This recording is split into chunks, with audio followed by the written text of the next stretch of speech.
Selamat pagi semuanya, kembali lagi nih bersama saya. Nah, sebelumnya, perkenalkan nama saya Imade Prameswara Dwika, nomor absen 12 dari kelas 11 IPA 1. Nah, pada pertemuan kita kali ini, saya akan membahas mengenai materi bab 2 kelas 11, yaitu Sistem dan Dinamika Demokrasi Pancasila.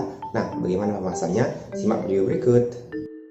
Nah, sebelum melangkah ke demokrasi Pancasila, di sini kita membahas lebih dahulu makna dari demokrasi. Nah, makna dari demokrasi ada 3, menurut bahasa Yunani, kemudian menurut KBBI, dan menurut Abraham Lincoln. Menurut dari bahasa Yunani, bahwa kata demokrasi berasal dari kata demos, dan juga kata kratein.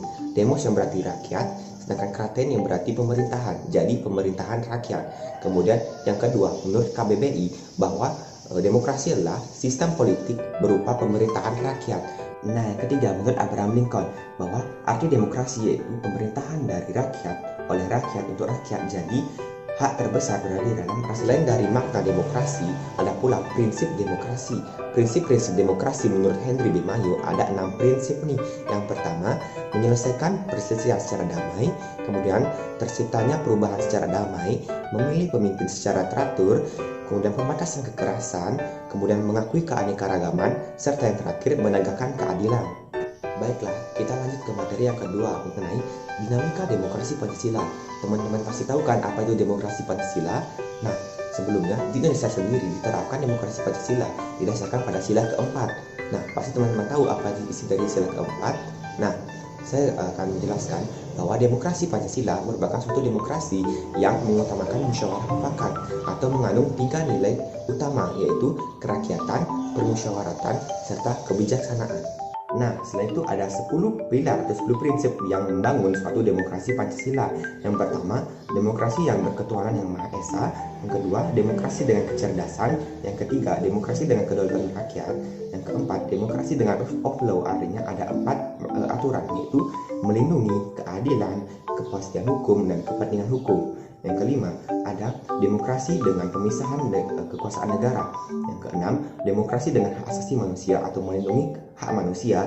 Kemudian yang ketujuh, demokrasi dengan pengadilan yang merdeka atau adil. Yang kedelapan, demokrasi dengan otonomi daerah atau pembagian kekuasaan daerah. Yang kesembilan, demokrasi dengan kemakmuran, artinya menuju membangun suatu negara. Yang kesepuluh, demokrasi dengan keadilan sosial atau kesetaraan sosial. Nah, kemudian kita lanjut ke membangun demokrasi Pancasila di Indonesia. Nah, menurut teman-teman sendiri, apakah demokrasi Pancasila itu penting?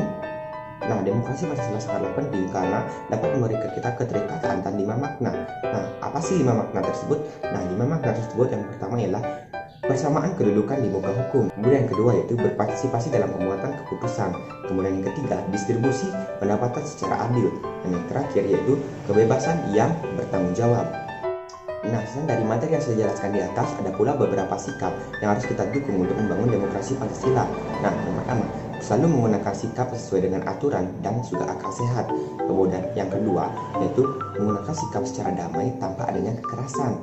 Kemudian yang ketiga, selalu mengambil keputusan secara musyawarah mufakat. Kemudian selalu menggunakan hak kita dalam berpendapat, tapi juga harus menghargai hak orang lain dalam berpendapat.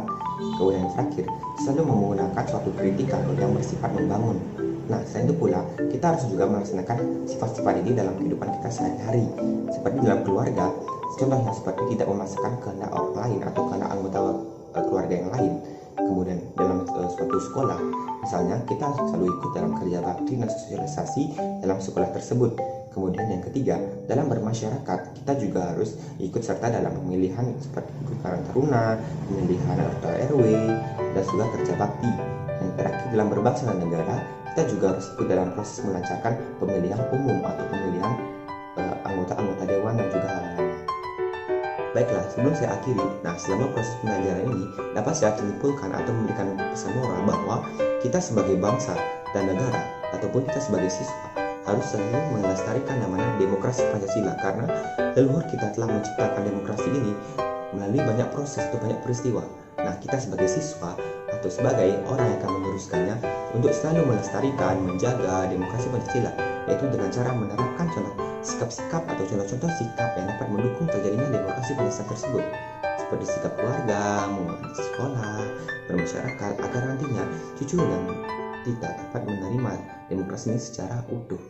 Baiklah teman-teman Bapak Guru, nah itu tadi penjelasan materi mengenai dinamika dan juga sistem dinamika di demokrasi Pancasila Indonesia.